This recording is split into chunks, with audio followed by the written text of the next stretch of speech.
Hey everyone, it's my pleasure to announce that Smooth Sack Summer is officially upon us. When you're playing in the summer sun, you better make sure you're groomed from pubes to bum. And thanks to our friends at Manscaped, you can make this your smoothest season yet. The Performance Package 5.0 Ultra is the ultimate bundle to keep your boys downstairs cool while you're looking hot. Join the 10 million men worldwide who trust Manscaped with our exclusive offer. Get 20% off plus free shipping when you go to manscaped.com and use the code THPN. Summertime and the trimming is easy.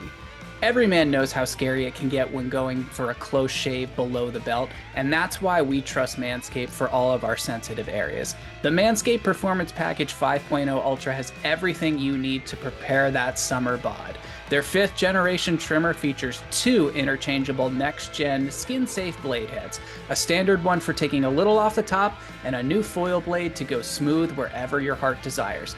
Don't wait, get 20% off plus free shipping with the code THPN at manscaped.com. That's 20% off plus free shipping with the code THPN at manscaped.com. It's Smooth Sack Summer, boys. Get on board or get left behind.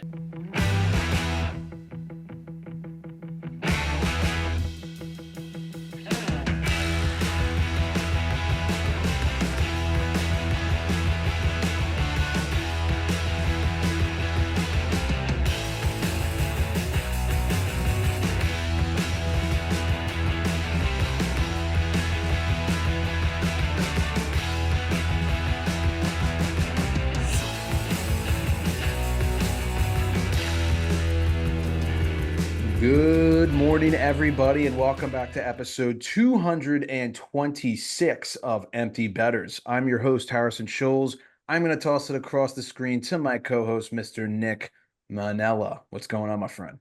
A lot, dude. I feel like everyone thought that the NHL stuff was going to calm down once the Stanley Cup was awarded, but we had quite the busy day today with free agency. Excited to get into that with you boys here tonight. Yeah, it's the largest spending free agency day one in NHL history. We'll get into that a little more in a few moments, but I'm going to toss it off to my other co-host up in Wisconsin, Mr. Mac Vogel. What's going on, my friend? Well, I'd say not much, but there's a hell of a lot going on between free agency and just personal life. I had my mom in town this past weekend. We got Summerfest going on in Milwaukee, so a lot going on, but we're having a great time. Hard to believe 4th of July is already this week. I don't know where the time's going, but yeah, making the most of it. Yeah, we had the three of us probably a collective 4 to 5 day break, and then today happens. We're like, If oh, that. we're so back. Yeah. Yeah, and I know 4th of July is coming up, but happy Canada Day to all of our Canadian listeners. That's right. There you go. Do you guys know what they do for Canada Day? I don't. I'm just curious. Drink a couple bottles of maple syrup. I was gonna say maple syrup drinking contest. Shoot some Sounds right. pucks. Yeah. Feed Tim them Hortons, loose. buy one, get one. Yeah. Watch Something like that. hours of like Patrice Bergeron defensive responsibility footage. Oh Yeah, man, that's good. that's a good one. All right, so this is a pretty crowded episode. We got a lot to discuss here. We're gonna try to go through it as quick as we can. There's really not going to be much draft discussion on this. Honestly, you could probably go to a different 32 Thoughts would be the one I would think of for all the prospect chatter. All I'll say is that event looked awesome. I think the NHL crushed it. That was fun to watch, actually. Celine Dion. I mean, yeah, it doesn't get much cooler than that. It's kind of a shame that they just had like what was probably the coolest in-person draft ever, and now they're like, anyway, we're never doing that again. Yeah. Yeah, there was a lot of critics online about that. But yeah, this is mostly about free agency. We are recording this on July 1 at 7 p.m. So there might be something that goes down after this. There might be something that goes down during this. So if we miss something, apologies in advance. This is real time here. All right, before we get to the free agency recap, we're going to toss it off to our friends over at DraftKings. Hey guys, it's Harry here. Just a reminder to bet the action on the ice with DraftKings Sportsbook. We know it's the summer right now and that the offseason is upon us, but you can still use DraftKings Sportsbook to go bet on the Stanley Cup winner and other awards for the 2024-2025 NHL season. We currently have the Panthers as the favorites right now to repeat at plus 900. Be sure to download the app now and use code THPN.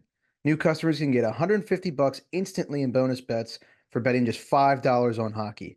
That's code THPN only on DraftKings Sportsbook, an official sports betting partner of the NHL. The crown is yours. Bonus bets expire 168 hours after issuance. Gambling problem? Call 1-800-GAMBLER or visit www.1800gambler.net. In New York, call 778-HOPE-NY or text HOPE-NY 467-369. In Connecticut, help is available for problem gambling. Call 888-789-7777 or visit ccpg.org. Please play responsibly. On behalf of Boot Hill Casino and Resort, 21 plus age varies by jurisdiction, void in Ontario. Bonus bets expire 168 hours after issuance. See dkng.com/hockey for eligibility and deposit restrictions, terms, and responsible gaming resources. NHL and the NHL Shield are registered trademarks of the National Hockey League. Copyright, all rights reserved. All right, we're going to go in alphabetical order for the free agency recap before we start. Just a little note, as of 5 p.m. Eastern on day one, so 5 total hours of free agency, we had 127 signings, 306 total contract years, and over $1 billion spent in total contract dollars. That's just crazy to think about. That's insane. A lot of people got paid. A lot of people deserving of it got paid today too. And this is one other little tidbit I'll add. The Celtics, Jason Tatum just made a third of that Yes. in Oh one my God. contract, Yeah. which is nuts. Mac, I'm sorry I cut you off. Well, I was just gonna say a lot of people deserving of it, and maybe a few not. Definitely some not. And if you're a Caps fan, you know that Washington starts with a W, so that will be very close to the end. I know these two are very fired up to talk about that. So when the time comes, it'll happen. We're going to start off with the Anaheim Ducks. Nothing. I'm not really sure what Pat Verbeek is doing here. Just orange, more orange. They've got Yeah. Gudis. They're good. The uniforms look great, but not a whole lot of action. Or decent. You're right. Better. Way better. They're better, right, Nick? Crap. Complete crap. You don't It's think they're better? though. It's better. It's still Yeah. crap. You know, It's too much orange. it's like you took a little pink hat and put it on a turd. It's like, yeah, okay, the turd's a little more appealing, but it's just, Even the white ones? even the white ones. Okay. It's Fair the enough. numbers. Can't stand the numbers. The font looks horrible. But This isn't a jersey show, but I will say that the sweater itself is growing on me. It's the pants and the socks that throw it off.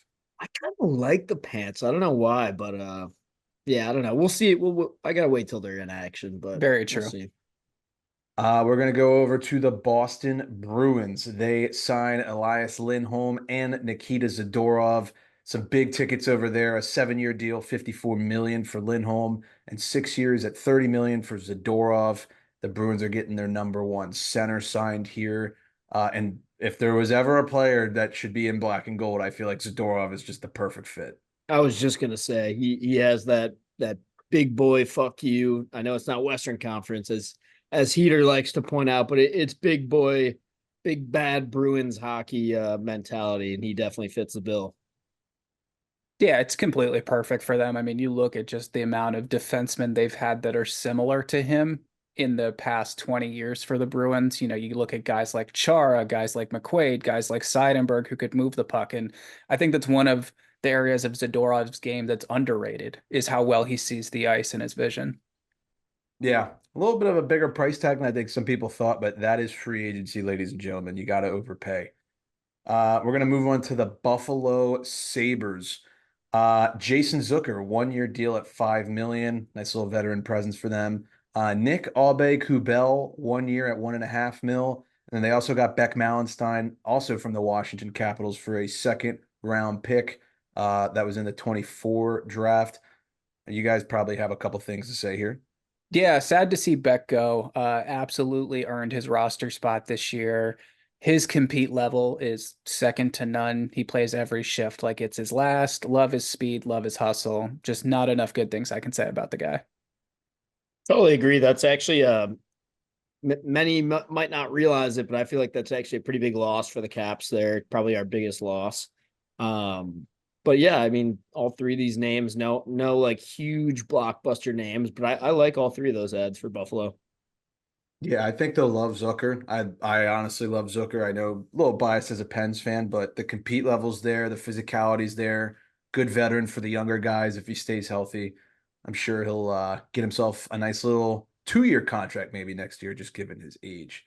And I know But like some people thought 5 was a little bit steep for Jason Zucker at this point, but I think with the way that the cap went up by what, like 4 million, yeah, yeah, I think it makes a little bit more sense this year.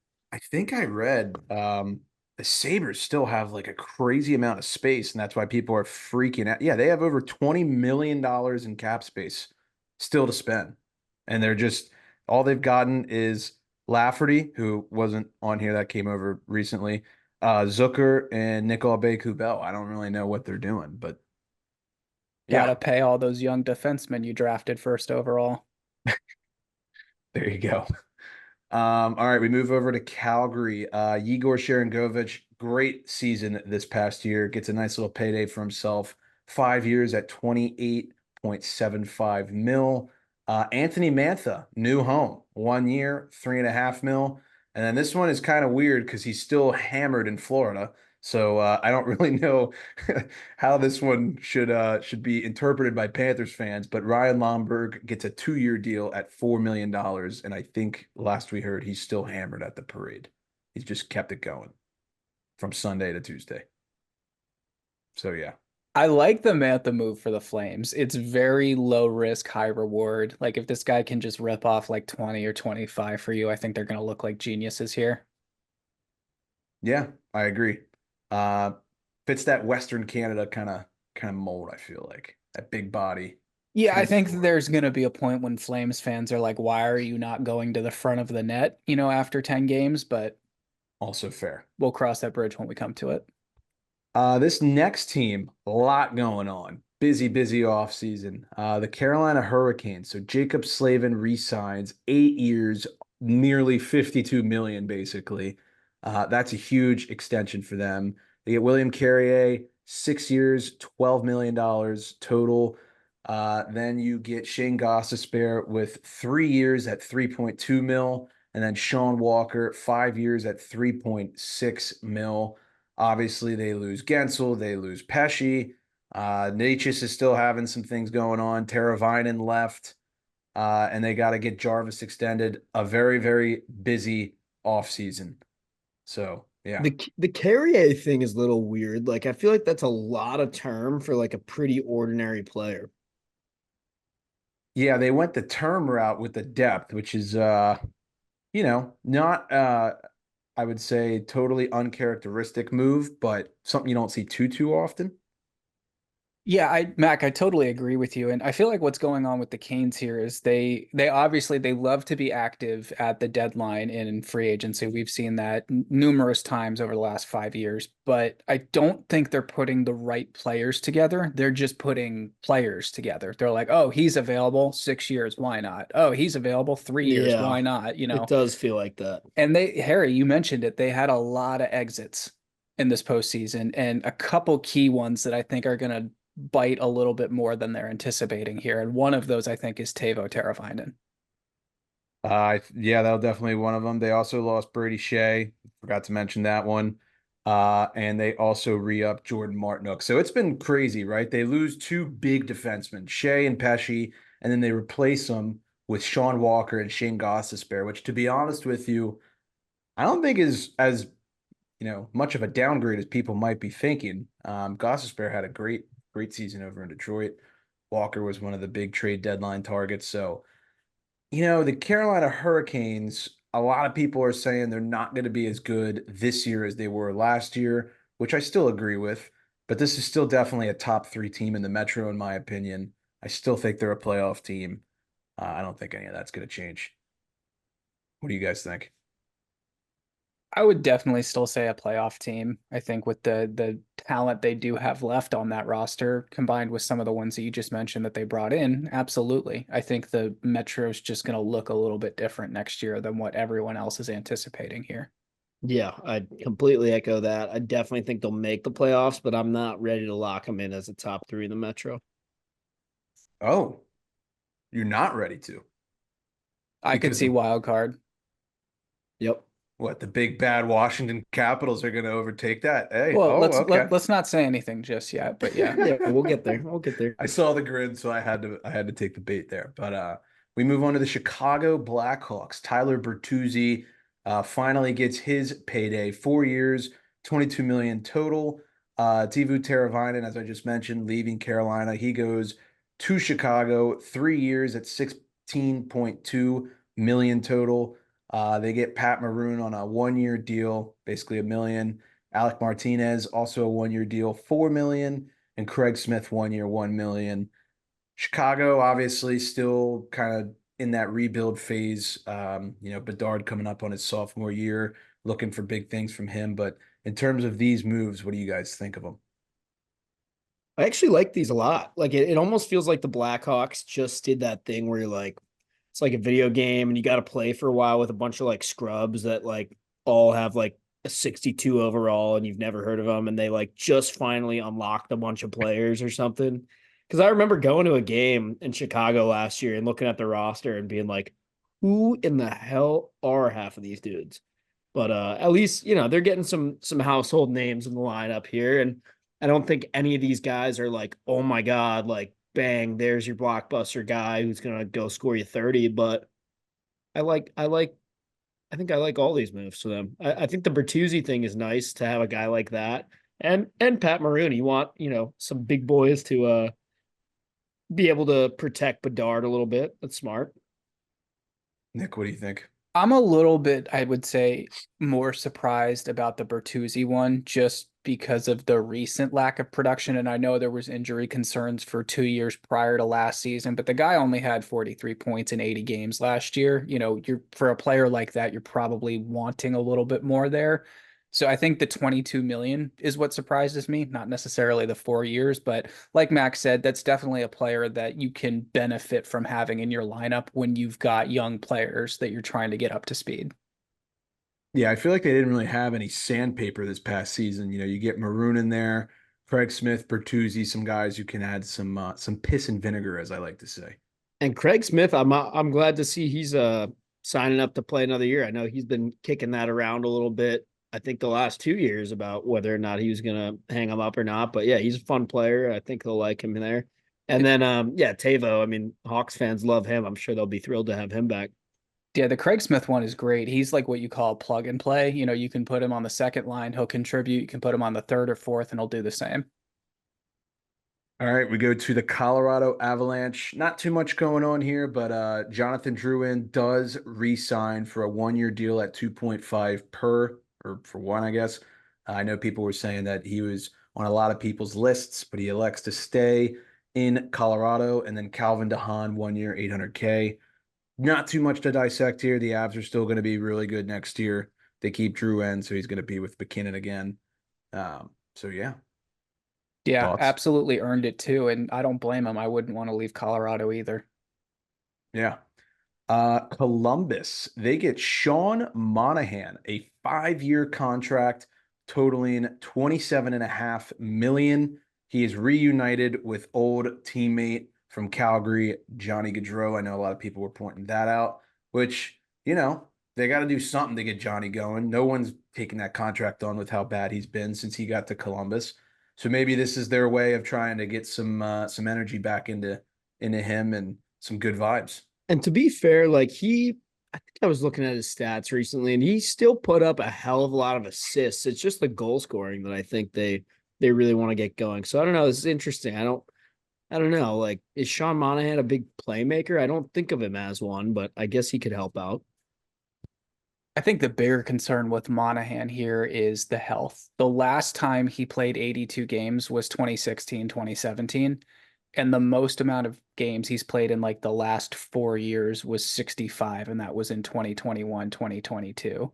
Yikes. So, Okay. like, obviously, all these guys are dealing with different injuries of various degrees over the season. But I think, first things first, if I'm him or his agent, it's like, dude, how are we going to play 82 this year? And let's just try and find a way to make that happen. Yeah, I mean, he's coming off a great year too. He had 26 goals, obviously started with Montreal, finished up with Winnipeg. He looked great this season. I think he was a pleasant surprise for a lot of people, but Good pickup for the Jets, too. I thought that was a good move. yeah, I did too. I don't know if what does this come out to? A little north of 5 mil a year. Not sure that's the price tag I was going to be wanting to pay, given the injury history, like Nick said, but I don't hate the logic behind it necessarily. All right, we move on to Dallas. They get Matt Duchene to stay $3 million 1 year. They get a new backup goaltender, Casey DeSmith, 1 year, 3 million. Sam Steele resigns 1 year, 1.2 million. Matt Dumba is coming over to Dallas, 2 years, 7.5 million total. Brendan Smith, 1 year, 1 mil. Ilya Labushkin, 2 years, I'm sorry, 6.5 mil, and Niels Lundqvist resigns for 1.25 mil. So not any drastic changes in Dallas. I think these guys are going to be right there in the top five of the NHL. Definitely going to be one of the Stanley Cup favorites going into next year. You think they needed to shake it up given the playoff run, or you think it's smart to kind of stay status quo? I like what they did here.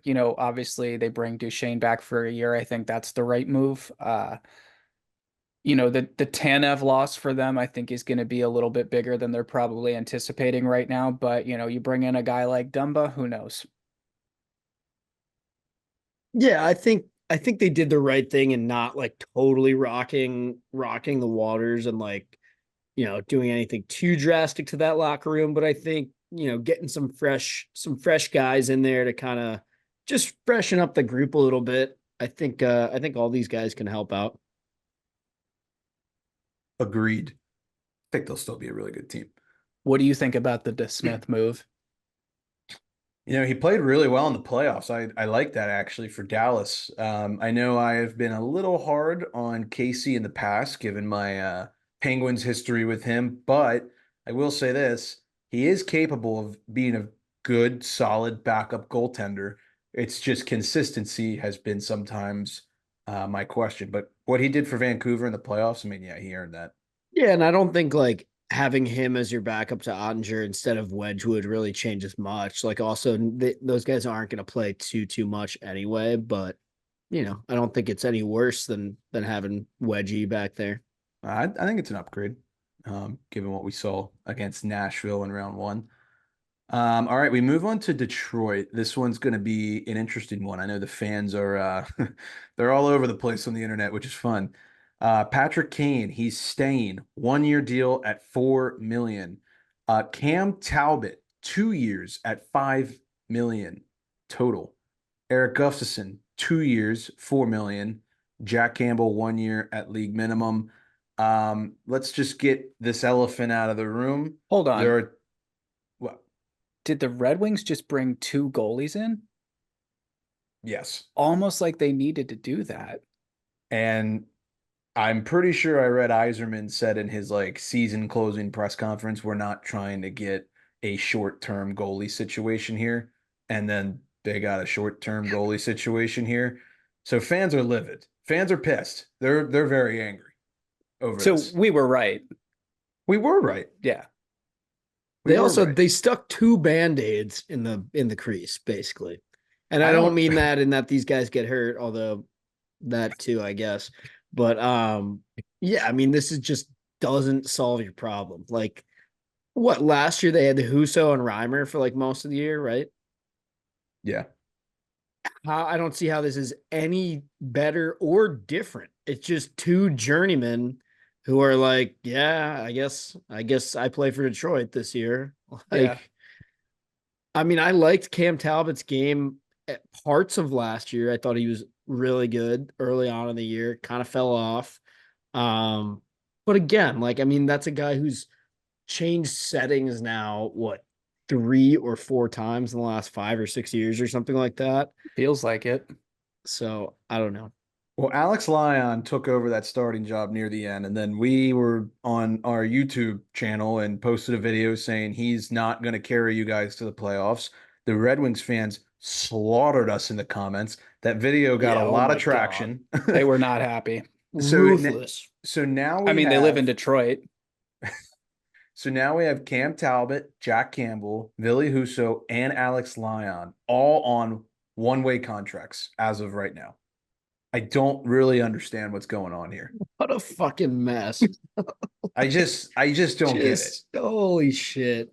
I mean, you got to imagine Iserman's going to be doing something here to get rid of at least one of them. I don't know if anybody wants any of those guys. Like, At what point do we stop giving him credit for being this like genius GM though? Because everyone talks about the Iser plan and like just trust the process, but like some of these yeah. moves, and I'll absolutely eat this if they make the playoffs in like 6 or 7 months here, but it just does not seem like it's going to add up right now to me. Yeah, I would agree. they have that one kid in the AHL whose name is escaping me. I can't think of what his name is. I know Oh, he's is it Kosa or something like that? yeah, Sebastian yeah. Kosa, and then they Because have I just saw Augustine him. coming up too. I just saw him playing for Grand Rapids Griffins in the AHL playoffs. He's So good. he is good. He had a good year. I just can't tell like if they're waiting for one of those two guys in the pipeline to kind of come up and take over so they don't pay a massive amount of money here. I wonder if and this would kind of go against everything I just said. Askarov, is that in the cards?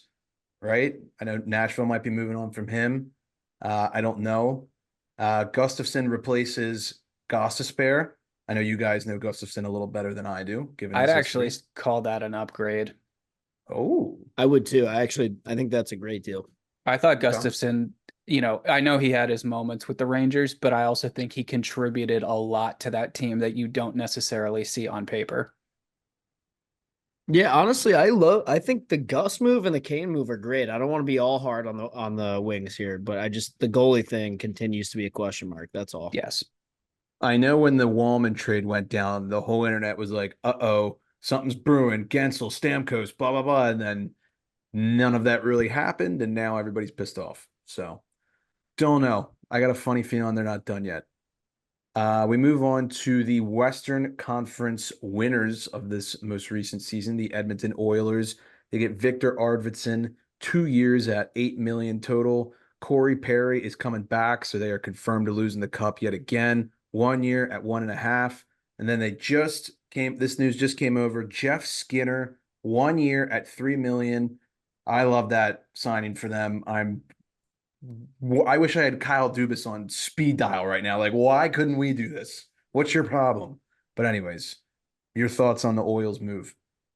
We talked about before, like different guys that just when you hear they sign with a team, you're like, that just makes so much sense. It almost feels like he was already supposed to be on that team. I get that vibe from both Arvidsson and Skinner with the Oilers. I feel like those guys will be a great fit in Edmonton. More so Skinner. I feel like just they've had so many of those high draft picks and some of those kind of unicorn type guys. Skinner's a little bit of a conundrum. He's had an odd career, but yeah, I could see, especially on a 1 year deal, it puts a little pressure on him to kind of want to go out there and have a really good season, show that to other teams too. So I like it. Yeah, I think the Perry move too. Obviously, it's great for the room, but he did contribute in the postseason. I mean, he scored a goal in the Cup final series. You can't argue that. And then I'm excited to see what Arvidsson could do for that team. I know he had a ton of time missed last year with injury and just didn't seem like he found his footing at the end of last season with the Kings. But I think he could fit really, really nicely into that system, and they could really, really use a player like that. I love Arvidsson's game. I think that's a great signing. And Mac, like you said, that Skinner move just makes too much sense. I'm pretty sure he's didn't it come out this year? He's the first player to play 1,000 career games with never making the playoffs. Correct. Yep. Well, I think he just found his solution. I would Yeah, hope so. I would seriously doubt that they miss. So Yeah. and we'll talk about Warren Fogle here shortly, but I think that Victor Arvidsson deal, nice little swap between LA and Edmonton there. Florida, they keep Sam Reinhart. He just re-signed for 8 years, $69 million total. Nice. He's staying. The Verhage deal is rumored to be getting an extension done here soon. We don't have that over yet. But this is huge for Florida. They keep their big top-notch goal scorer, the guy who won them the Stanley Cup in Game 7. And he took a discount. I mean, he could have probably gotten a lot more than that. Hate to say it, but He took a discount, but he's going to get to keep the money because no state tax. So that's a huge win for him. But great move for the Cats. Don't have a bad thing to say about this one. yeah, Elliot Friedman was on NHL Network. I had it on all day, downstairs, just kind of listening from up here while I'm working. And he was saying there is no excuse if you're a Southern team with no state tax to ever not be good. Florida's always good now. Tampa's always good. We'll talk about Nashville and what they were able to do in a second. Dallas is always good. Like, there's Southern teams all of a sudden Yeah. are wagons. I also don't understand why people get mad about that.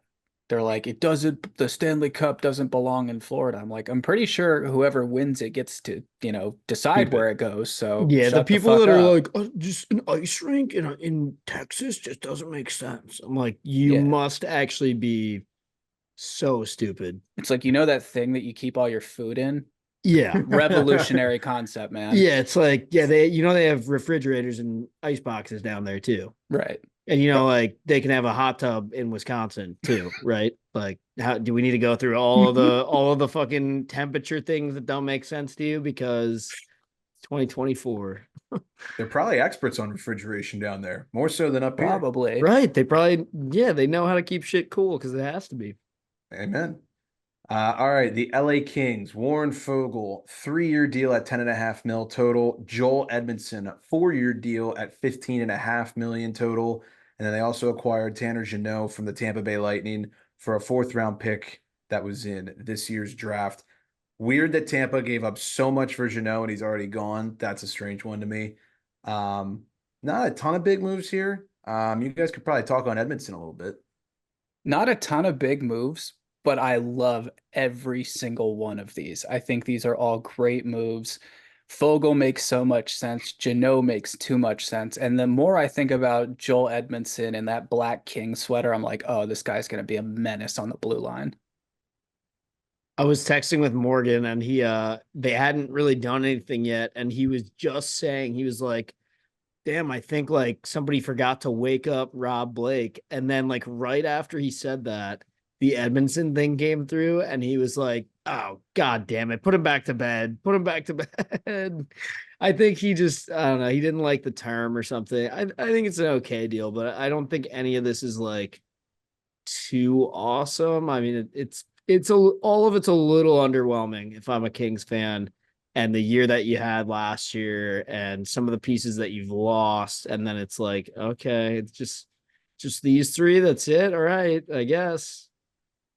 Mr. Brant Clark, it is your turn to step up because I'm gonna expect a whole lot of minutes from him this year, especially with Matt Roy leaving. So, yeah, kind of a status quo, I would say for LA. But the uniforms look great. I know we talked about the Ducks. These things are clean. I love what they did there. Yeah, after seeing that video of like Dowdy and them opening up the boxes and stuff and trying them on, I think it's easily, especially the white one, but in general, both of them easily skyrockets into the top 5 of like full uniforms in the NHL for like home and I'd away. say top 3, and this is coming from someone who is like morally opposed to matte black things. Don't care. Yeah, that's the one thing that I'm like, I don't fuck with the black helmet, but whatever, I can get past it. Yeah, I'll forgive that though for that white sweater. Oh my God. Now it's just a question of who am I getting? Byfield would be a cool one. I think that'd be a cool one. Oh, Darcy Kemper. Trevor there. Moore. Trevor Moore. Yeah, he's made a lot of people a lot of money this past year. Quote the Raven, Trevor Moore. I can't recover from this. All right, we move on to Minnesota. Yakov Trenin, 4 years, 14 mil total. That's it. That's Give them the Minnesota. cup. Here we go. Yeah, just Straight give to 'em the cup. top. What a boring franchise. Just I've figured it out, guys. Don't worry, don't fret, never fear. I've solved this problem. Instant rebrand. Just go back to being the North Stars and put all this wild shit behind you. And like you're already going back to the North Stars colors apparently soon, right? Yes. Or no, So, Yeah, that got shot down, I think. oh, okay. yeah. I actually don't know like what to do with the Minnesota Wild. Like they're Right. so just stuck in limbo and like They're yeah, in purgatory. yeah, They're literally, and have been for about a decade. Yeah. yeah. It like there's not been one year I can remember in the last, actually since I've been alive. So almost 28 years Yeah, where I'm like, wow, the Wild are going to make a run this year. right. I I've never think thought that. since we've been Nope. alive and they've been the Wild, they've been to the conference finals once, right? And that's it. What year was that? You It remember? was Have it was they? early 2000s. It was like Yeah, maybe oh I Are think you you're right. sure they 03. even did? Because I thought they haven't even made it past second round, It but might maybe be the not. second round. I feel like I remember seeing someone's Stanley Cup DVD that had the Wild deep, but I could be wrong. Either way, get it together, guys. Yeah, Do please. something. And I'm not trying to hate. I love Bill Guerin. He's Yeah. one of my favorite players to ever put on a Penguin sweater. I I love the love, state of Minnesota. Great yeah, hockey state, fun to visit. I have decent friends there. uniforms, Good building, XL Energy Center. It's fantastic. Like, yeah, nothing but love for it, but it just great sucks. fans. Like, Yeah, just needs to change. yeah, great fans. They got Kaprizov, one of the most exciting players. But other than that, it's like we have the same conversation every year. Yeah, when the order of which I'm gonna watch Minnesota related hockey goes the Gophers, the high school tournament, and then the Wild, that's bad. Yeah, just a quiet off season from them. We move on to Montreal. I really want to hear your guys' thoughts on this. God, his first name always escapes me. Uraj, your Nailed it. Uraj Slavkovsky. Say that one 10 times fast. The 20-year-old had a great season last year, 20 goals, 30 assists. And I know the season before that, people were saying he's a bust, he's not good, blah, blah, blah. Well, apparently, if you score 20 goals at the age of 19 going on 20, you get an 8-year deal that will pay you a whole lot of money, almost 60 million. That is crazy. Didn't he have kind of a slow start last season too? Yes. Like I think everyone thought he was gonna have another bust year, and then he kind of like was fired out of a cannon and just stepped on the gas all of a sudden.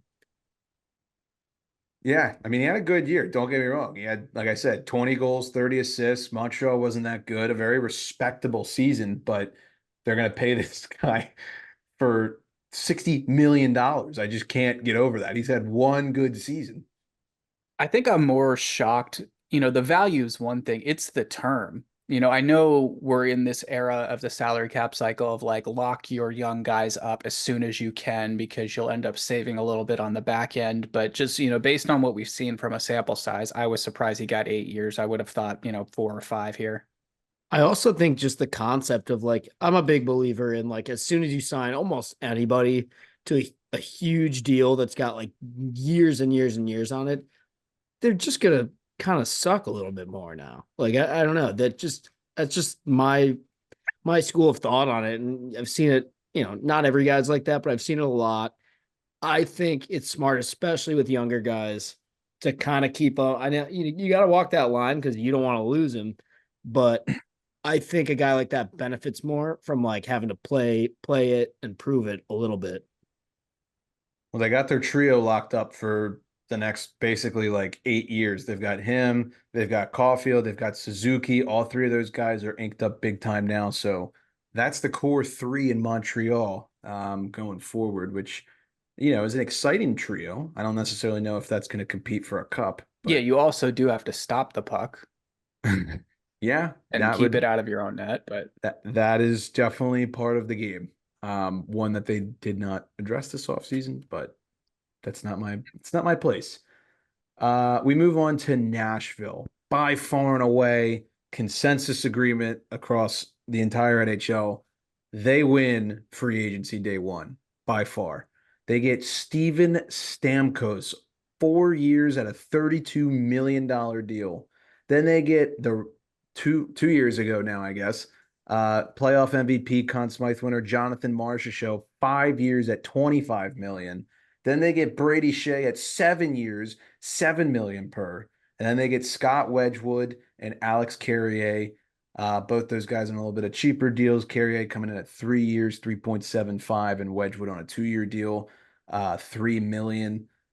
Boys, the Nashville Predators they're here to play. We're playing now. Barry Trotz woke up and he chose violence. Yeah, Barry broke the bank here, and I would say for very, very good reasons here. I feel like I was just as shocked as everyone else when I found out that Steven Stamkos was one, not going to be on the Tampa Bay Lightning, and then two, was going to be on the Nashville Predators. So that's an insane move to me, in a good way for the Preds. 4 years, 32 million for a player of Stamkos's caliber, a guy that has scored 60 goals at one point in his career, to me is a steal. Yeah, it's unreal. And I mean, had they just gotten Stamkos, they're probably the day one winners already. And getting Marchessault is insane. And then like Brady Shea, nothing to sniff at. I don't know. It's just a masterclass by Barry Trotz, which nothing new there. We know he's capable, but yeah, I mean, I this is a scary team. Like immediately, just a scary team. And they just locked up Saros long term as well, right? Yep, Yep. and they still got a lot of those good young guys. Evangelista looked good last year. There's a couple other guys in the Milwaukee pipeline that I think are ready to bud if there's injuries and whatnot. So yeah, this is looking like a really good team. I would say this is looking like a playoff team. Yeah. Oh, absolutely. Oh, I think we're going farther than just playoffs. Yeah. I'm not gonna say they're gonna win the cup. They could win their division. They could win their division. They could be a Sure. round three team. I Yeah. believe that. I can't remember who said it. It was one of the big insiders, whether it was Pagnano, LeBron, one of those guys. But they said after all these moves, they said these guys are now able to beat Colorado and Dallas in a 7-game series. See, like this is what, like, let's go back to the Kings for a brief second here. You're running into the same kryptonite every year, right? Where you're trying to beat the Oilers, usually in the first round of the playoffs, sometimes the second round or whatever it is.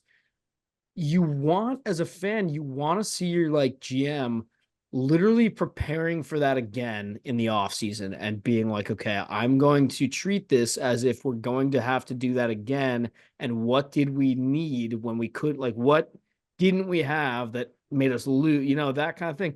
That's what Trotz did with Nashville. Like you said, Harry, he's like, look, yesterday we didn't have the team that could beat Colorado or any of those other like Central Division foes. Today, now they do. It's that simple. Go out there and get the shit you need.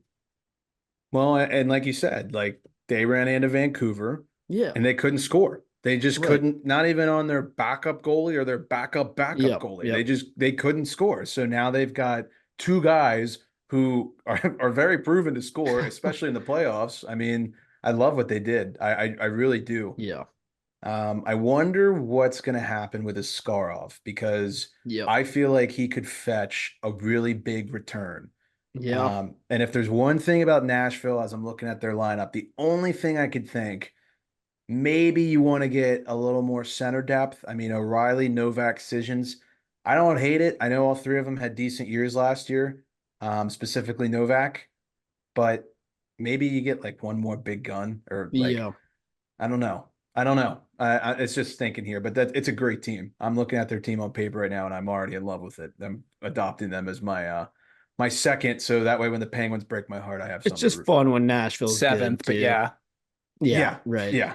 Well, I have the hat now, so they're second. there I you have the go. Nashville Hockey That's Club. that's fair. You do have the hockey club hat. I bought the stock ahead of time, and now There you go. You knew the whole time. One last thing on Nashville before we move on. Like I know you guys saw, but that video of how it all went down with Stammer when he's talking to Colby Armstrong on the show. Oh my God. Like that What the is hell? just Tampa. What the fuck are you doing? Like that Yeah.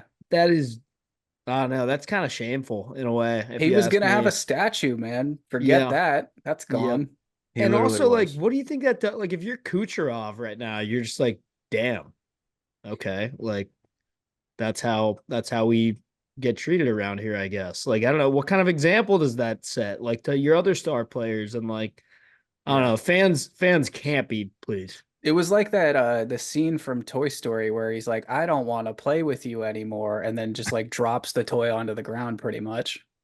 Well, I know the contract got leaked that Tampa offered him like 8 years at 3 million per, and he turns around and gets 4 years at 8 million per. And it's like that's just a complete insult to your franchise leader in almost every category. Like I put it this way, the Caps and the Pens would never do that to Sid Novi. They just No. wouldn't. And I know maybe we're not talking about quite the same breadth of player here, but he's is the franchise leader Brought in you every. 2 cups. Yeah. Well, one, he was hurt the other year, but Yeah. Yeah. I don't know. It's just a weird way that went down. Before we move on from Nashville, I am looking at DraftKings odds to win the Stanley Cup for next season. We obviously have Edmonton and Florida as the first two because that's usually how it always works. But we are now looking at the Predators. What do we have? 1, 2, 3, 4, 5, 6, 7, 8, 9, 10th best odds. I'm going to read you a couple teams that they are ahead of. They are more likely to win the Stanley Cup than these teams, according to DraftKings. We've got Boston, Vancouver, LA, Tampa, Winnipeg, Ottawa, Detroit. I don't think I disagree with any of that. Ah, And I would probably put him higher than some of the teams that are above him. sure.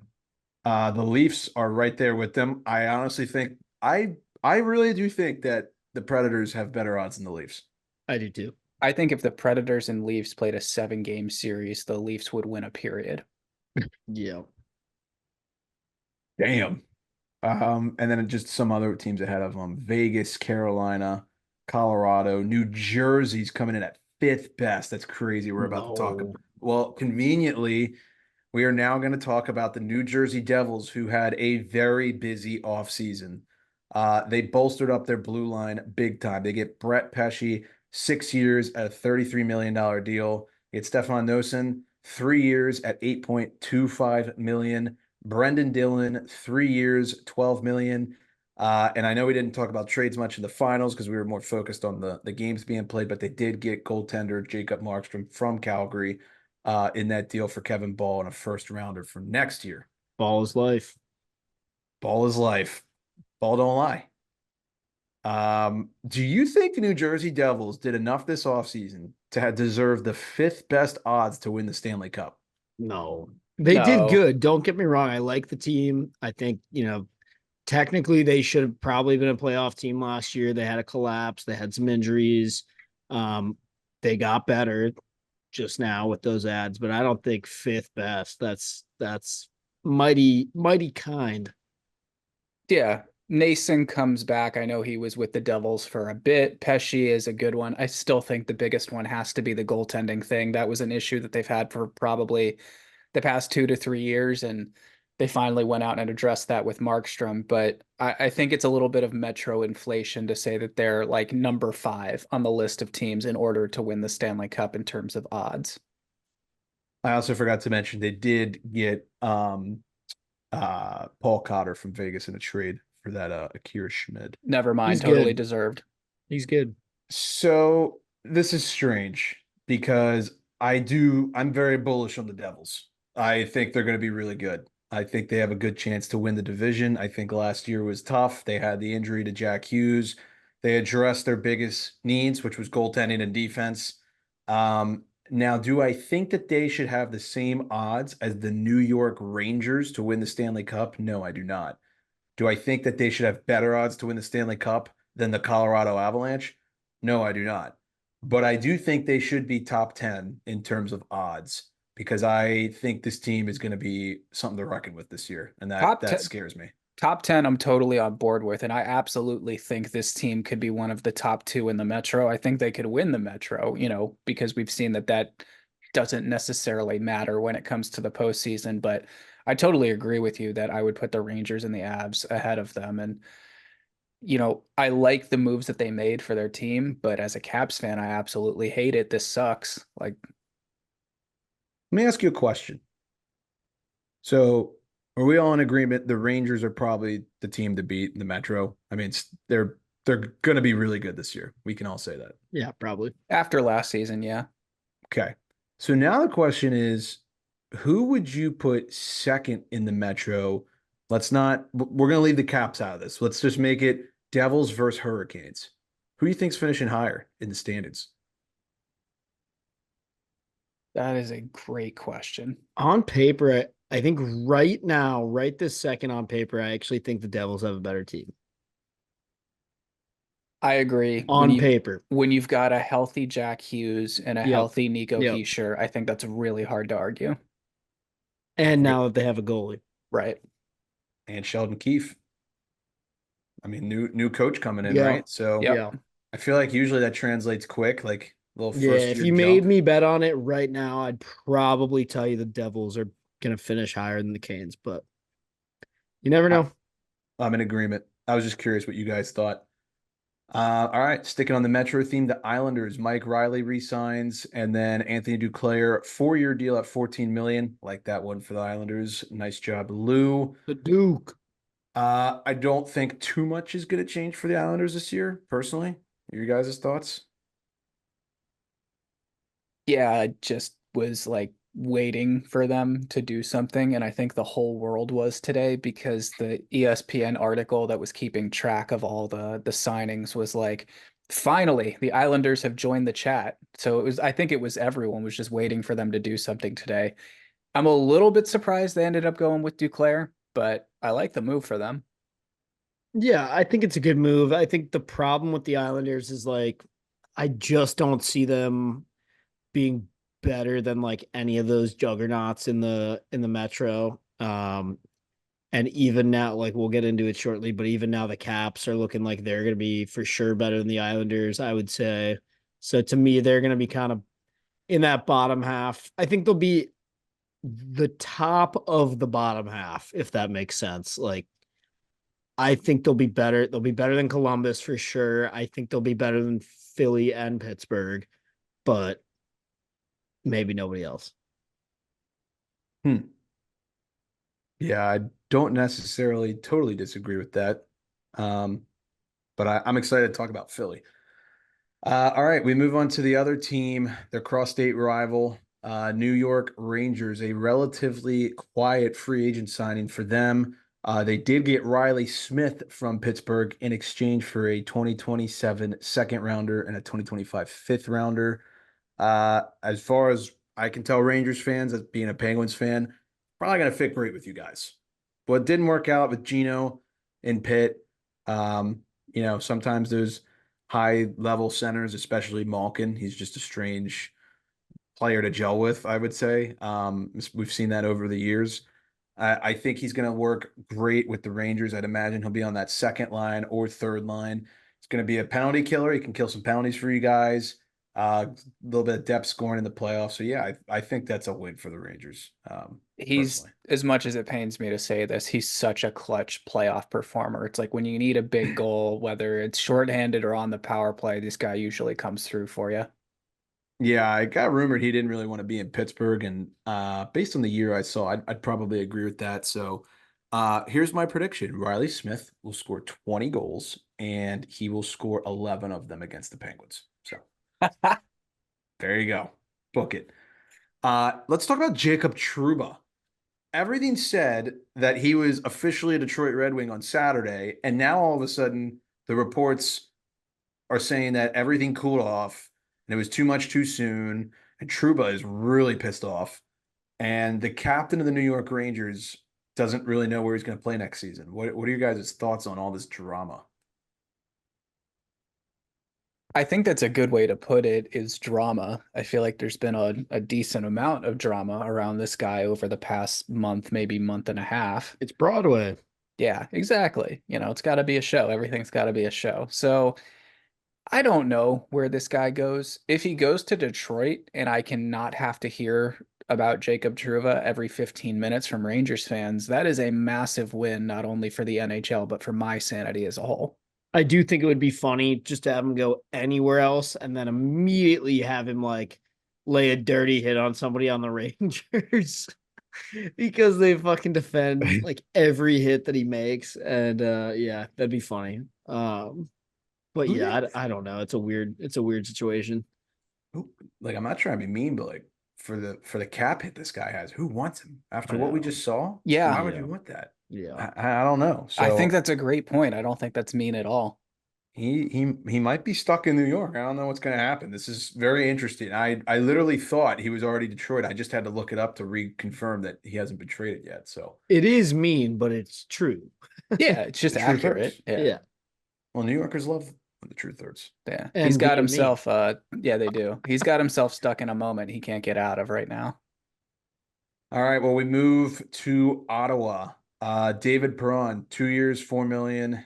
Nick Jensen and a 2026 third are coming on board in exchange for Jacob Chikrin. We'll talk about Chikrin more when we talk about the Caps. Mike Amadio, 3 years, 7.8 million, and they acquired goaltender Linus Ullmark from Boston for Jonas Korpisalo, Mark Kastelik, and a first-round pick that was used in this year's draft. So, Ottawa, interesting team. Kind of reminds me of Minnesota. Purgatory, all the time, ever since Alfredson's been gone. And I don't really know what to make of them. This is a weird year. We've got Shane Pinto trade speculations. Penguins Twitter wants it all. And it's rumored that Pinto will somehow get traded. So what's going to happen with Ottawa this year? Dude, who knows? The Because the Allmark thing is good. yes, like that's definitely their big move. And I don't Yeah. know if you guys saw the how it sort of ended in Boston with him and Swayman, but that was heartbreaking to read. Yeah. Like it was a total blindside thing. Neither of them had any idea that that was coming, and we all know how close those guys are on and off the ice. For whatever reason, I just get the impression that like the last 10 moves the Senators have made in free agency haven't worked. Like they brought in DeBrincat. That did not go well. Mm-mm. He left immediately. So then I look at like Perron, Tarasenko. Tarasenko too. Now Brandstrom wants out apparently, and that was supposed to be their Mm-hmm. replacement for Eric Carlson when that didn't work out. So Yep. It's a shit show. yeah, I don't know. I don't know what's going on there. I don't think anyone Yeah. does. To me, it feels like a matter of time, like another year, maybe two, before Brady Kachuk is like, all right, I've had it. Get me out of here. Yeah, Like actually. and goes to St. Louis. Free Yeah, Brady. probably. Yeah. Free Brady. Yeah, I don't know. This team is a very strange one. And David Perron, he just was like, oh, timer just went off. I got to go play for another NHL team now. Like when you look at their lineup, they've got some good young players. Brady, Stutzla, Pinto if he stays, Batherson, like all these guys. They have talent. They really do. Shabbat, Sanderson, all these guys. But for some reason, it hasn't worked. I know their goaltending was atrocious last year, so maybe that gets addressed with Allmark. I mean, I know it'll be an upgrade over what happened last year, and maybe that's enough to get the Senators to compete here. I don't think they're a playoff team, but maybe they're a bubble team. Maybe. The Josh Norris thing is so hard because I feel like the only other player I've seen have worse injury luck would be Robbie Fabry. I mean, the guy has Yeah. just missed so much time. It's like a very similar injury. Each time he comes back, he's just clearly not himself. So I really hope for his sake that he can have a good year this year. Yeah. Yeah. I don't know. I don't think they're gonna be bottom feeders. I think the Allmark thing will help a lot, but I just don't think they're a playoff team yet. They'll be annoying as hell to play against, like they always are. I mean, that's always a tough roadie. I know the Penguins have had issues with that. I know the Caps absolutely have had issues with their speed and everything. You mentioned, it starts at the back end, Brandstrom, Shabbat. It goes up front with Batherson and everyone else that can just turn into an ice cheetah. So it'll be interesting to see what happens with them, but I'm sort of in the mindset of there's no way in hell this team makes the playoffs. All right, we move on to the Flyers. Garnet Hathaway re-signs 2 years, 4.8 total. And then this is obviously their biggest move. Mitchkov, the number one prospect in the world, signs his ELC with the Flyers today. He is free to play in the NHL now. Got permission from Russia. So that immediately is probably their top goal scorer. Immediately. I mean, we're talking some big Probably. comparisons. Yeah. Yeah, I mean, you're talking, what does he have to score 20 goals to be their top goal scorer? I mean, yeah, but this guy's getting like rookie Ovi kind of No, hype. Like I know. It Well, and is on true, that but note, like I love how the Flyers Twitter page was acting like they just put a man on a moon by getting a Russian hockey player to sign an ELC. Like we haven't been doing that for 40 years by now. yeah. I can't remember a time the Flyers have had maybe Provorov, I guess. That's Yeah, the most Grizz. recent one. right. But yeah. But the Flyers, they were one game away from making the playoffs, right? We all know game 82, Mac's favorite moment, yada yada yada. They bring back virtually the same team, and now they have Mitchkov. So what happens here? What are we thinking? I don't know. I yes, I hear what you're saying. It is the same team, and they almost made it last year. And now you add Mitchko. But I don't know. I like to think that last year was a little bit of a fluke. I don't love that word. I don't think it was luck necessarily. I just think with these torts teams, there some of that like magic I think gets old fast. And I think in the second, this is now year two of torts they're going into, right? This will be year two, yeah.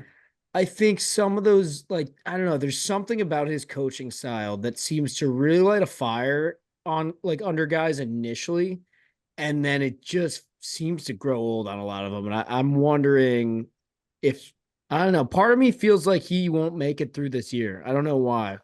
Part of me thinks like, Wow. part of me thinks it's going to be like a disaster early on and they might have to pivot, but we'll see. I Hmm. understand what you're saying. I think in the span of when you look at towards his career, like what happened in Columbus, he gets the most out of whatever group he's coaching. That's an undeniable fact in the NHL at this point. I do agree with you though, in the sense that there is only so far you can go with a lineup like this in that like in that aspect. So eventually you're going to need to bring in higher quality if you want to push the envelope a little bit further. Yeah. I think they're going to be a fun team to watch. I don't think they're going to necessarily make the playoffs. But I do think they're going to be an entertaining team. They've got some really good players. Tippett, Mitchkov, like we said, Konechny's scrappy. I think he's coming up on the last year of his deal too. So interesting to see if he extends. Don't quote me on that. It's the center depth for me. Couturier, we all know what happened. Frost, Lawton, Paline. I don't think that's deep enough to compete in the Metro personally. And then I'm pretty sure Max said this like several times last year, but Samuel Ursan is not the guy who's gonna carry you. And I know they have Fedotov, but like it, I He don't needs know. time. I mean, he needs like at least, I would say, 2 to 3 years minimum before he's taking over anyone's job, as a starter. Yeah, I'm just not They sold. should be the ones going after Askarov, Yeah. honestly.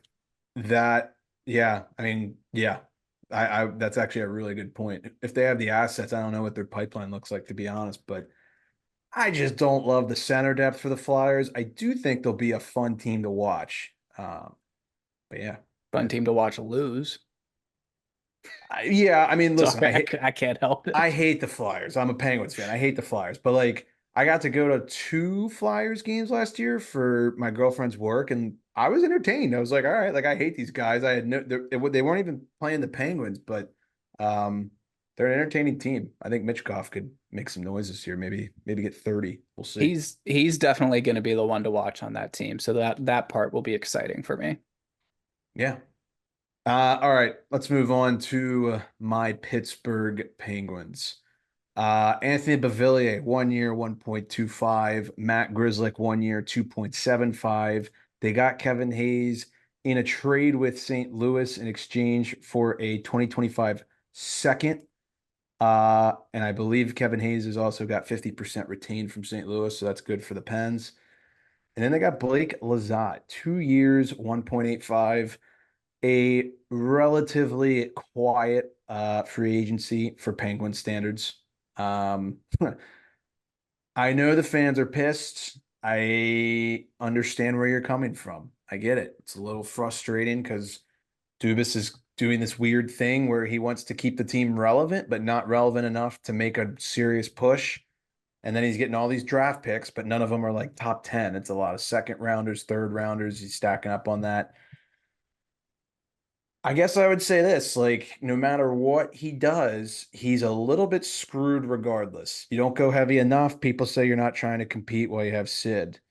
You go too heavy, people are saying we're going to suck for 20 years after Crosby's gone. We have no prospects. So, like, and that's what Hextall got all the shit for giving out these crazy contracts. Like, Ricard Raquel hasn't really worked out as planned.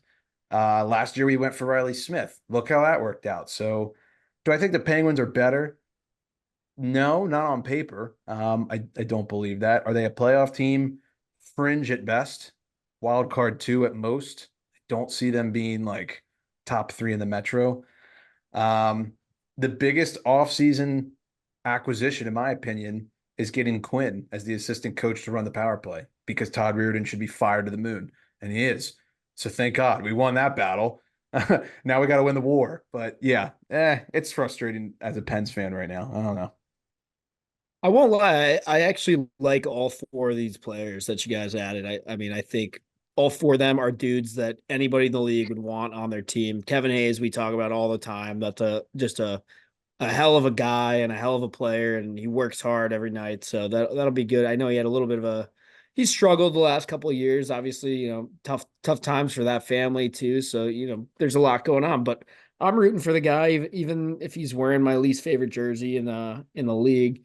And the other ones too. I mean, Grizzlick, I think that's a little bit of grit that you guys are maybe missing out on last year. So that's a little helpful. And Lazat, Beauvillier, yeah, that makes sense. I feel like those are classic, like Penguins depth guys. I think it'll be good. So not like no crazy blockbuster, but I don't hate anything you guys did. No, this is definitely quality of what they could go get over quantity of what we could go get. So I echo everything Max said. Obviously, I think we've all said on this podcast at one point that if we could have one player in the NHL on our team that's not a superstar, it would probably be a guy like Kevin Hayes, or it would be Kevin Hayes. The Bavillier Yeah. and the Hazy move, that just sent chills up my spine when that broke, because I was like, these guys are going to be so good in a Mike Sullivan system in a Penguin sweater. So that's going to be a massive problem, I think, for anyone else who's a fan of a Metro team. But Harry, I would have to agree with you that I think wild card spot 2 is probably the ceiling here. Yeah, most likely. The one thing I'm wondering if they're going to address before the start of the year, the left side, the left wing, Drew O'Connor, Bunting, Bavillier, Lazat. That is relatively weak. I like Drew O'Connor a lot, but I don't think he's fit to play on the first line with Sidney Crosby for an 82-game season. I wanted Jeff Skinner. We just saw he went to Edmonton. I gotta imagine they're looking at maybe a Tarasenko, maybe Line, one of these guys. We need one more top six winger, I believe. I I would think agree. I think they need to look a little closer and address the left side, the right side, and the center of the net, where the puck goes, and find somebody to stand there and stop it from going in. They need one of those, what is it, like Hector the Rejector goalie shooting Shooter target? tutor, yeah. Yes. Yeah, literally. Yeah. Yeah, we'll see what happens with Jari. A lot of trade rumors there. Nedeljkovic, great season last year. I don't know if he can do what he did in that last 20-game stretch for 82. I would highly doubt that. Seemed Don't know. kind of fluky to me. I don't know if you want to count on him again. Yeah, I'm probably not. Anyways, we can move on from them. Not too much to talk about, honestly. The San Jose Sharks, they get to Foley at 4 years, 6 million per.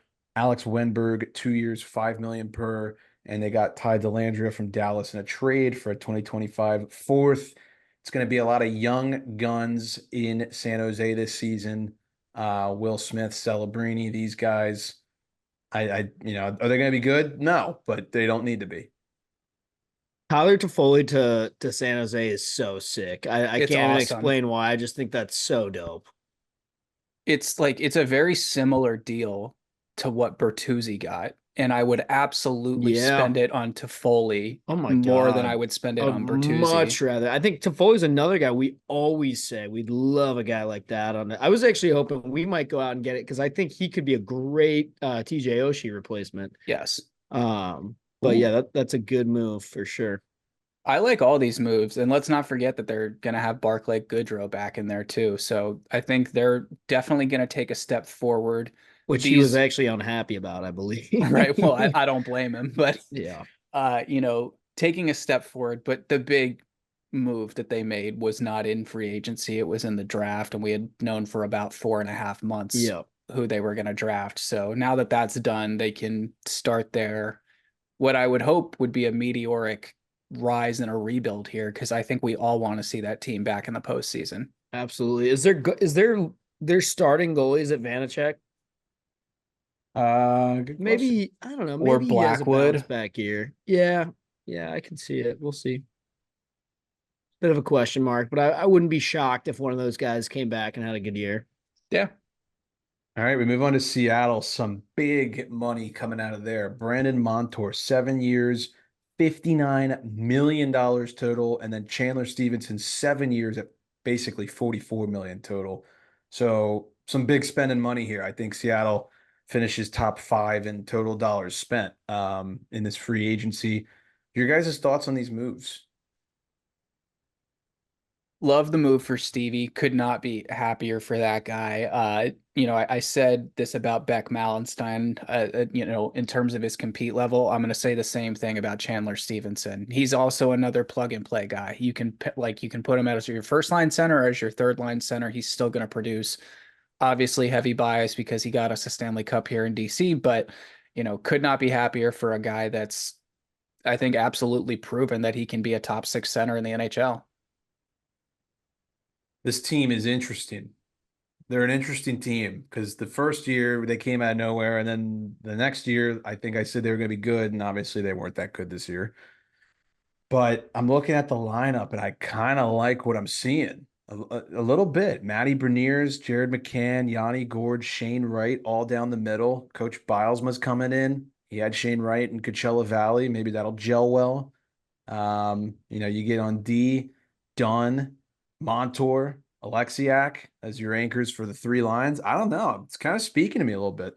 It definitely looks a lot better on paper than it has in the past. I think a big question mark is what is going to happen with Shane Wright this year. Obviously, you mentioned the Coachella Valley thing.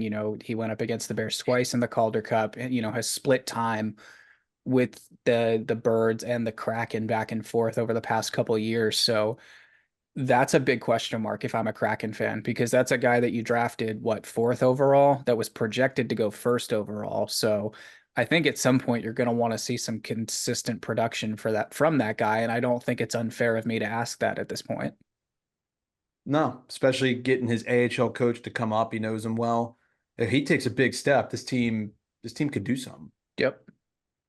Could definitely do something. So, oh, Mac, you got anything you want to say? Or are you good?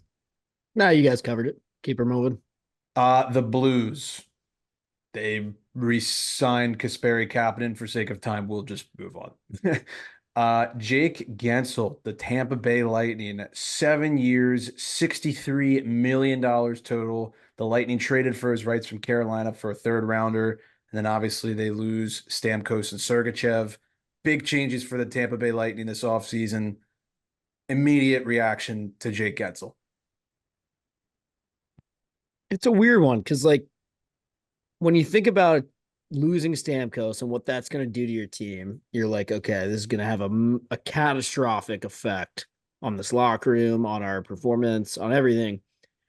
But then you add a guy like Jake Gensel, and you're like, well, okay, he could probably make up for the goal scoring. But I don't know. I think it's just more.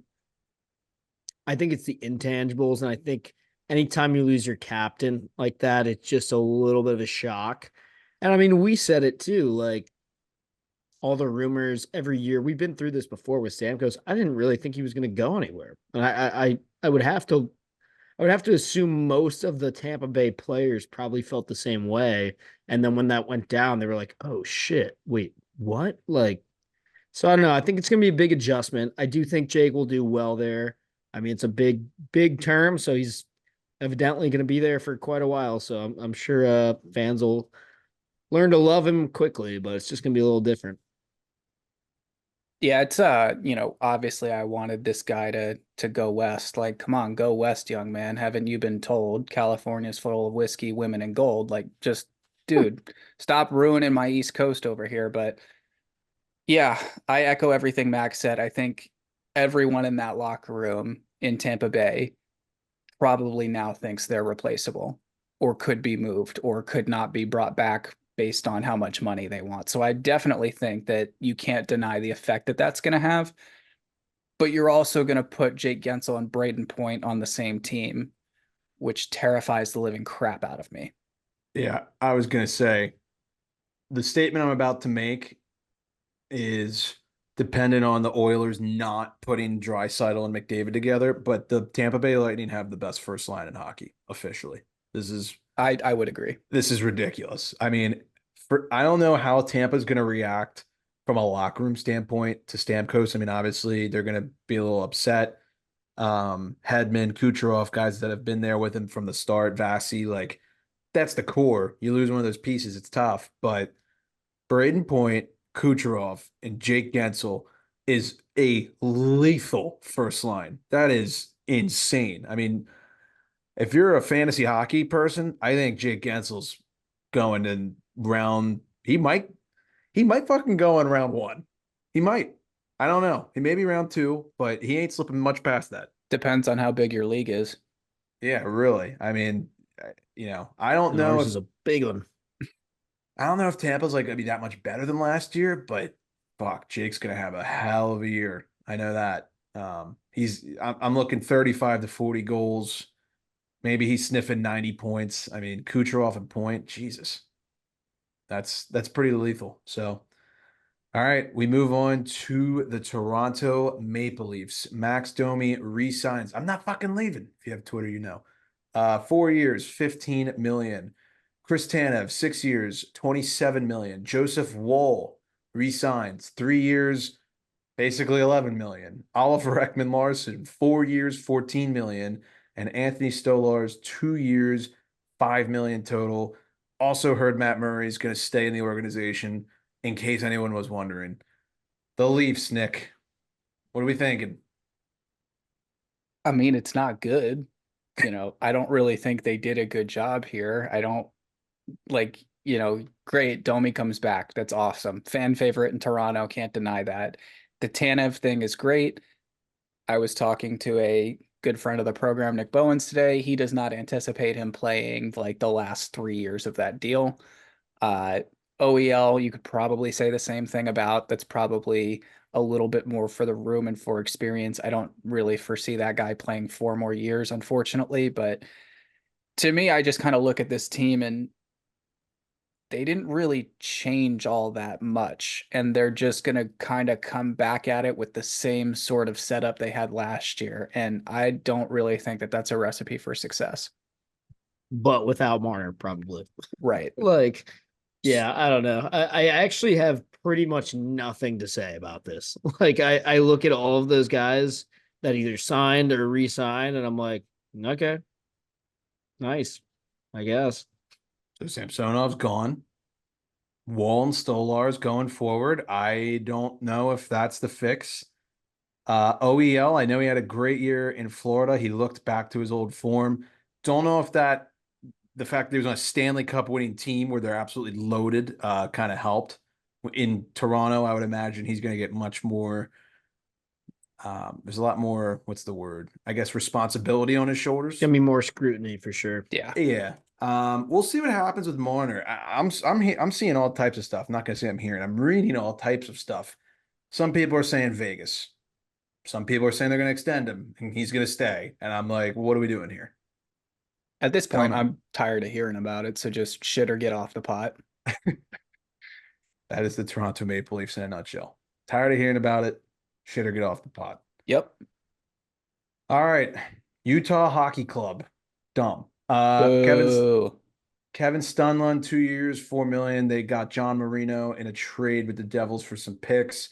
They also got Mikhail Sergachev from Tampa for JJ Moser, Connor Geeky, and a seventh pick for this past year's, and a second in next year's. So they get two big name D men that can round out the top four. What are we thinking? What's Utah going to be like? I'm pissed at them first and foremost. Like, you think you can just come into this league and draft Jerome McGinley's son when he could have gone 2 picks later to the Calgary Flames and had like the coolest draft moment of all time. So first of all, Ryan Smith, fuck you. Second of all, you can't come onto the stage and say that we can't boo you. We haven't done anything yet. Yeah, you haven't. You haven't come up with a name yet. So yeah, we're going to continue to boo you until you do. But it's hard to argue with the Sergachev move. I like that a lot. I think that we kind of forget how much talent was on that Arizona team before it moved. And this team is going to be decent, I think, coming into this season. I'm not going to say playoffs right now by any means. This is a huge question mark to me, but I think they're going to be competitive. Yeah, I totally agree. I think they definitely have some pieces. They had some bright spots last year. Arizona did. I thought there were moments of really good hockey at times, and I think they're continuing to put that together. And yeah, it's good. Think they can make a push, especially in a new setting with a new owner where they're actually getting like attention and money and resources that they need. I'm just gonna say this. I wouldn't be all too surprised if they somehow get like that magical first season Utah magic. Maybe they sneak in the playoffs. I could see it. Just saying. Yeah. I mean, if I, Ingram has another season like he did last year, I think that's absolutely possible. I wouldn't take it to the bank, but it's worth a dabble. All right, Canucks, Jake DeBrusk, big payday, 7 years, 38.5 million. Danton Heinen, 2 years, 4.5 million. Kiefer Sherwood, 2 years, 4 million. Vincent Desjardins, 2 by 2.5. What are we thinking? Cool. Mostly don't care. Jake DeBrus, that's awesome. Everyone else, I'm kind of like, all right, yeah, sure. Yeah, they lose Lindholm, they get DeBrusk. Cool. They lose Yeah. Zadorov too, I obviously. don't I don't think they'll be much different than they were last year. I agree. I think the big loss is probably the Lindholm one. Maybe you feel that a little bit, but I agree. Yeah, I think they're back in the playoffs and they're trying to get past Edmonton probably again. So we'll see. All right, Vegas, dead quiet, which is really concerning. And everyone's saying it. Like, what are they doing? Can I say something? Yeah. Does this team suck? No, I hope so. they don't suck. Look at their daily face-off without Stevenson and without God damn it, why am I blanking? Marchessault. Marchessault, yes. Look, I don't know. There looks like there's holes to me. Like, yes, they still have Eichel. Yes, they still have Carlson. Stone is going to be hurt again, inevitably, I would imagine. They I don't don't suck. know. There's kind of a bunch of random dudes on this team all of a sudden. The It's D a is lot of pressure on Jack Eichel now. Now he's the guy. Yeah, the D is good. The D is good. the D's good. The goaltending. I mean, Hill's got a Is cup. Yeah, but then they've got some Got the- guy Isaiah Seville up next. Like, I don't know what the fuck is up with that. I don't think Vegas is done. We know Vegas isn't done. This is not going to end like this. I don't know that they're done, but I unless they land Marner or something, I wouldn't be shocked to see this team take a big step backward here. And the other thing is like they've had this win now mentality since they came into the league. They've kind of fucked themselves for the future pretty hard. Like they do not have that many like picks down the road and like prospects and stuff. Like they're slowly the flame is slowly burning out, and I think I can see it happening. I'm not saying they're missing the playoffs this year. I'm not saying they're like horrible right now, but I'm starting to see what's beginning to happen and why you got to be careful when you play your cards like that. Yes, they got a cup out of it, but at what cost? I don't know. I think this team could be really bad for a really long time in a few years. And they definitely struggled a little bit last season. I don't think anyone can deny that. I totally agree that Stone's not playing a full 82. I think you're absolutely going to have to bring in someone to fill that hole who's a winger, who's the highest winger that's out there right now. It's probably Marner. It would be very on brand for Vegas to do something like that. But Mac, I do think you make a good point. You know, Stevenson is a big hole. Marchessault is probably one that you're not going to be able to replace just because of all that guy brings to that locker room. Yeah, I mean, are they as good as they have historically been? No, but I mean, everyone was picking them to. I mean, I guess that first round against Dallas is 50-50, but nobody would have been shocked if they made a run. The defense is still really good. Aiden Hill's still in net. I mean, say what you will, but Was he's Marchie the last OG Vegas night? Who no, is? they still got Carlson and Theodore. Those are the Okay. last two. Um, I mean, they're a playoff team. I'm not that worried about them making the playoffs. Will they win the cup? I don't think Probably, so. yeah. I think they're probably a playoff team. Probably. Probably. Probably. Okay. Capitals. You know what, Nick? You Do can you want narrate do you this. want to do the Jets real quick first? Yeah. Capo Kakinen one by one. Done. Yeah. Congrats, Cool. Winnipeg. Yeah. All right. He's like, I have to go where? Nick, you can narrate this. You deserve the readings. Okay. Washington Capitals fans, listen up because do not adjust your screens. You are hearing this correctly. We were actually active during free agency for once. It was a little roles reversed here for the Caps and the Pens, which is always interesting. So starting off, Matt Roy, 6 years, 38.5 million per. There's a guy I I gotta have. know right away. Is it Roy or Wah? It's Roy. Okay. Yeah. All right. Also not per. That would be pretty insane if it was Correct. per. That would be insane. So that's overall. Real quick while I find this, I just want to pump my own tires for a little bit. March 6th, 2013, I texted Max saying, I want the Caps to trade for Matt Roy so bad. 2013, 2023, sorry. 2023. Yeah. I was about to say, Yeah. were you at like his Pee-wee game or Yeah. something like Yeah, that? just Yeah. like scouting away. I'm like, oh, this 10-year-old's gonna be Jesus so Christ. good. Sorry, Yeah. I've got allergy brain today. It is brutal here on the East Coast, but we move on. They bring in Chikrin for Nick Jensen and a 2026 third, Andrew Mangiapane for a 2025 third from Calgary. Connor McMichael re-ups 2 years at 420 million. That's 4.20 million, but I had to drop that in there.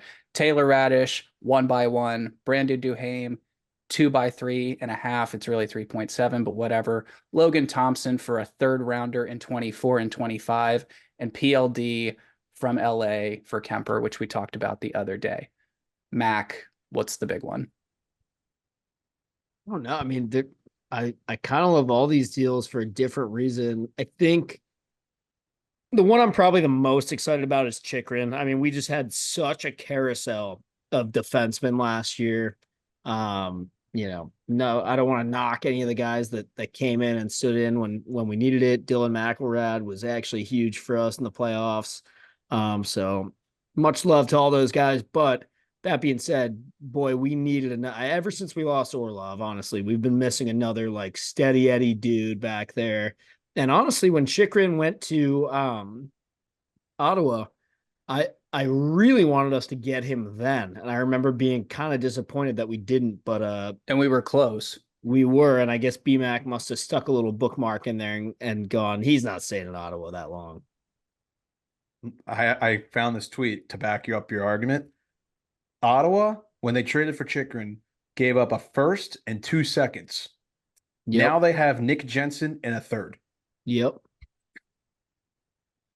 Brutal. Continue. Classic. But yeah, I mean, that's a fucking masterclass trade right there. Turning Nick Jensen into Chikrin by tossing a third rounder in there a couple of years from now. I mean, that's a beautiful deal. The Mangiapane thing, I think is great. It's a cheap price to pay, a second rounder for a dude that we know we need a scorer like that. I know he's only 1 year. I know it's 5 mil or whatever he's making, but I don't have a problem with it. I think, again, I've said it a couple times this episode. I like having guys that are like about to expire like that because two things could happen. One, he knows he needs a new deal, so he's going to have the season of his career. Or, you know, we suck again and we flip him for more picks at the deadline or something like that. So I think it's a win-win. Um, and then I'm really excited to see like Radish and Duham. I feel like the Caps, we always go out and get some random, like kind of bottom six dudes that just seem to really find a home and thrive. You know, we saw it with Hathaway, we've seen it with Dowd. There's just dudes like that, even like Chase on for a year or two there. Matt Hendricks. Yeah, exactly. There's some of these dudes that come in and just find a really good home in DC. So I'm kind of hoping to see some of that. And LT, Logan Thompson, I've been a big fan of this guy for a while. I know he had some injury trouble last year, so hopefully that's behind him. But even if it's not, I feel okay about having Stevenson or Shepard as the number three to fall back on in that situation. PLD honestly is really the only one out of this whole list that I'm like not that excited about. I mean, I'm not going to get excited about that until he gives me a reason to. Right. That's just, you know, it is a brutal contract. There's no getting around that. I hope I hope it was done for a reason because he thinks or knows that Carberry can get something out of him. We'll see. But until I see that, I'm not going to get that jazzed about that. But yeah, I mean, this is a master retool. The Caps have said all along they're going to try and stay competitive as long as Ovi's on the team, as long as he's in the league. He's BMAC putting his money where his mouth is. And I think this is one of the better free agencies the Caps have had in recent times. Absolutely. I would say it's the best one in the last 10 or 15 years here, but you nailed it. The Chikrin thing is the big move. Obviously, like I said, I love the Matt Roy move. The defense is absolutely, in my opinion, what needed to be addressed. I know everyone wanted, scoring wingers and depth centers, but when you look at the Faravari Carlson injuries of the past 2 years, they just left massive holes in the side of the boat that was the Washington Capitals. So having guys like Matt Roy and Chikrin that can come in and play with Carlson and Sandin, I think just smooths that defense over so much. And then you get a guy like Mangiapane who, you can just stick on someone's wing and just let him build chemistry with. And he's a good enough player, good enough skater that as long as he gets to open spaces, someone on the Caps is going to find him. And like you said, if it doesn't work out, then you flip him from picks and move on. And, I want to give GMBM a lot of credit here. He was getting a lot of heat the past 3 or 4 years for trading guys for seemingly minuscule picks here. I don't know if you've noticed, a lot of those have been tossed in on deals, and a lot of them were not our own picks. So we're essentially just, being able to repurpose them for later, which I think is a very, very good strategy here. Yeah, he's literally just been making like a big pile of quarters and just like every time he needs something, he's like, here, take a couple of these. I don't need them. I would love to see who tracks draft pick trades in the NHL. That must be a mind-numbing job. All right, yeah. The Caps definitely did some damage here. I the Chikrin news is a dagger. Obviously he's going to be a good player for you guys. I'm pretty sure his deal's up at the end of this year, so I'd be interested to see if he extends in Washington. Um, yeah, Mangiapane, low risk, high reward. I like that. Even if he had a down year last year, it's for 1 year. Who fucking cares? Roy, that's a great signing. I mean, no way you can say that's anything bad. That's great for the Caps, which is hard for me to get out of my mouth if you can't tell. Yeah, both of those moves, the overwhelming reaction I saw on Twitter was the Kings and the Flames being like, what the fuck were we doing here? This doesn't seem like it makes any sense for us. Yeah, it's the PLD one for me. I'm really interested to see how that works. Or doesn't. Right. Or So or let me ask you doesn't. guys this. What would be a successful year for PLD in a Washington Capitals uniform then? 20 goals or 35 points or both. Okay. I have a little higher bar. I was gonna say 45 points ish. I think for me, I would probably say 20 or 25 and then just don't be dash a billion.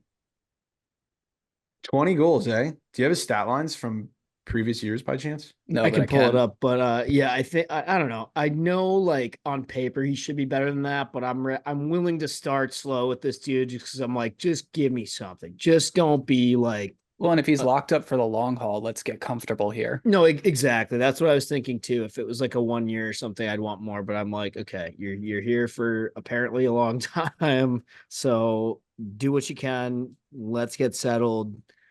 We've got other guys that hopefully will be scoring more than that. So I don't think we'll have to rely on him too much. I'd almost rather see him be the assist guy. Like we needed another like top two center to like set dudes up. So I'm hoping he can do that.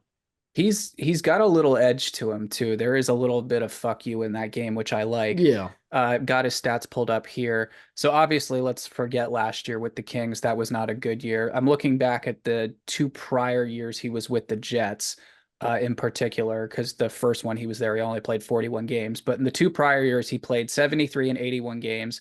The year he played 73, he had 63 points and 27 goals in 73 games. The Yeah. year prior to that, in 81 games, he had 28 goals and 60 points. So those numbers, I mean, I would kill someone for those That's numbers great. right now. Yeah. But Yep. What was last year? last year in 82 games, he had 16 goals and 40 points. He played every game. Yeah. Wow. You know, don't get me wrong, not great for his contract, but you know, if he got 50 points this year, I would say Yeah. the expectation is like, okay, that's fine. That's Yeah. fine. I All also right. think My there's bar should be higher. 35 points, not enough. You're right. I also think, these stat lines can be a little bit misleading. The quality of the goal sometimes matters. Is that a late one? Did you really need that one? Was that True. on the power play with, time running out to beat a division opponent? Yeah. Yep. I think the Caps are a playoff team. I hate saying that. I think the Caps are a playoff team. Top three Metro. I don't know if I'm going that far, but I'll go wild card. I think number 3 in the Metro is doable if this team It's gels doable. quickly and It's if doable. the new additions buy into the Carberry system quickly. It's doable. I'll give you that. It's doable. Do we pass the third line test? I don't know exactly what it'll be, but it'd be something like a Milano McMichael Protus or like a Milano Lapierre Radish or something like that. I don't know. If it's a pass fail, I think you slightly pass. I I saw a would lot agree from with that. I would agree. I I saw a like lot from that. Milano. Milano had a great year. There ain't no Yeah. denying that. And Yep. McMichael's great. LaPierre's had a good year. This sucks. This sucks, guys. Back to back Calder Cup champion Hendrix Lapierre to you. Indeed. Yeah. What are you guys going to do now? All your Bears players are going to be up on the big guys team. Exactly. That's good. I No, your don't favorite team's the Hershey Bears. But if we're Oh. yeah, for I the think Bears that win. that roster is actually going to stay relatively the same, which is kind of crazy, save for McMichael and Lappy and maybe Miro. I know all the Caps Twitter freaks are all saying like with the stat there, people are doing line combos and they're like, what the hell? No Miro, no Frank or whatever. It's like everybody relax. They will do just fine with another year with the Bears. Yeah. It's not a bad thing.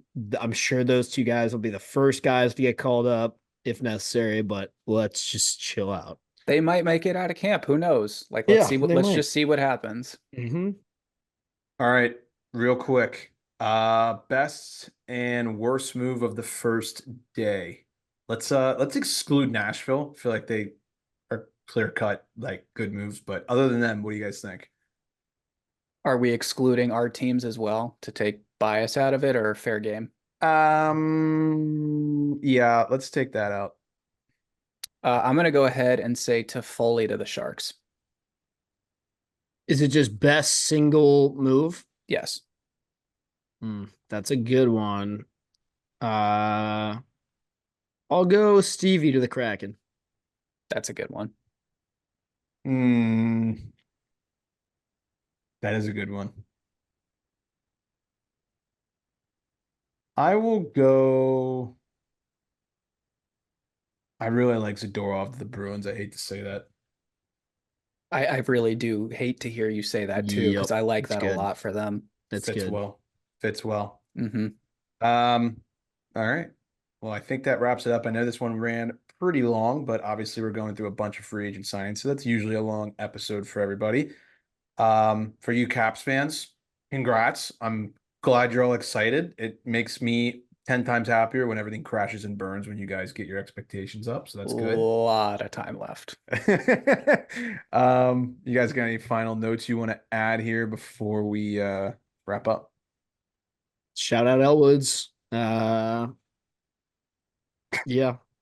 I'm going to get the pickle beer. I'm gonna get the pickle beer Yes. probably next weekend.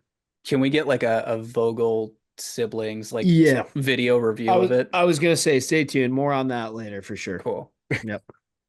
On the IG story, maybe. A little taste review. Nick, you good? I'm good. All right. Appreciate the love and support as always. And without further ado, Class dismissed.